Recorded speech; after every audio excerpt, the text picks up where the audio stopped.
विषय को थोड़ा भारत की ओर केंद्रित करता हूँ, भारतवंशियों की ओर केंद्रित करता हूँ, हिंदुओं की ओर केंद्रित करता हूँ।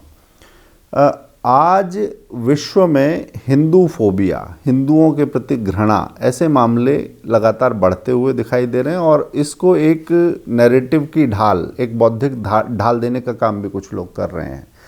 ऐसे में हिंदुओं के प्रति जो विशेषकर घृणा बढ़ाने का काम कर रहे हैं, हिंदुओं को इसका एक क्या रास्ता है हिंदुओं के, क्योंकि एक बड़ा प्रताड़ना सहने का इतिहास है, अपनी ज़मीन पर भी प्रताड़ना सहने का, जैसा आपने कहा था यहूदियों के साथ भी है, हिंदुओं के साथ तो और बड़े नरसंहार और यातनाएं झेली हैं, आज दुनिया में भी हो रहा है। क्या हमें अपने नए मित्र तलाशने होंगे, नई हमें दोस्ती के हाथ बढ़ाने होंगे, और क्या क्या करना होगा?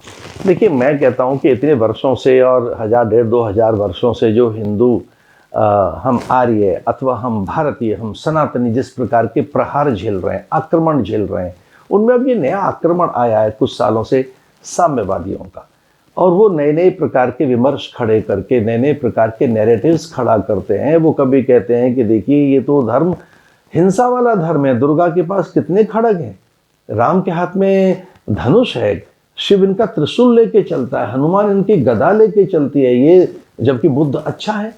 तो मार्क्सवादी कभी बुद्धों के पक्ष में खड़े हो जाएंगे और हमारे बौद्ध भाइयों को भड़काएंगे, कभी वो जैनों के पक्ष में खड़े होते हैं ये कहकर के जैन धर्म तो अहिंसा का धर्म है, कृष्ण के हाथ में चक्र है, कितना बड़ा नरसंहार करता है।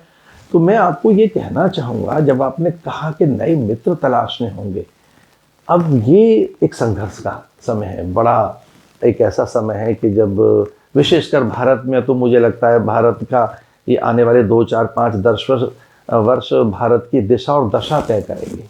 भारत की दिशा और दशा इन्हीं वर्षों में तय होने वाली है। मैं कहता हूँ ये 24-25 का जो वर्ष है, इसमें भी बहुत कुछ ऐसा है जो तय होने वाला है, इसलिए कि मैं पूरे संसार में डेमोग्राफिक चेंजेस देख रहा हूँ। पूरे संसार में मैं आज से 30 साल पहले फ्रांस गया, आज फ्रांस की क्या स्थिति, आप देखिए फ्रांस में 30 साल पहले क्या था। 77 में जिस ईरान में बहनें स्वतंत्रता के साथ जीती थी, उनके सर पे कभी पल्लू नहीं था। अल्जीरिया में, अर्जेंटीना में, लेबनान में, वहां कभी था ही नहीं। डेमेस्कस में, सीरिया में कभी नहीं था, वो खुलकर जी रहे थे। जॉर्डन में, आज वो सब हिजाम में है, आंख भी उनकी बंद कर दी गई है। तो मुझे जब आपने कहा एक नई बात कि हमें अपने मित्र भी तलाशने होंगे, तो ये एक ऐसा अवसर है कि हम अंतर में जो बरगलाने वाली चीज़ें हैं कि यहाँ जरा सा भी कुछ हो तो JNU जैसी जगह में मार्च पास्ट होने लगते हैं। कोई आतंकवाद का नारा लगा रहा हो, पाकिस्तान जिंदाबाद कह रहा हो, तो उसका सम्मान खड़ा हो जाता है। यहाँ की पॉलिटिकल पार्टियों की ऐसी क्या व्यवस्था है कि पाकिस्तान जिंदाबाद कहने वाले व्यक्ति का आप सम्मान कर रहे हैं?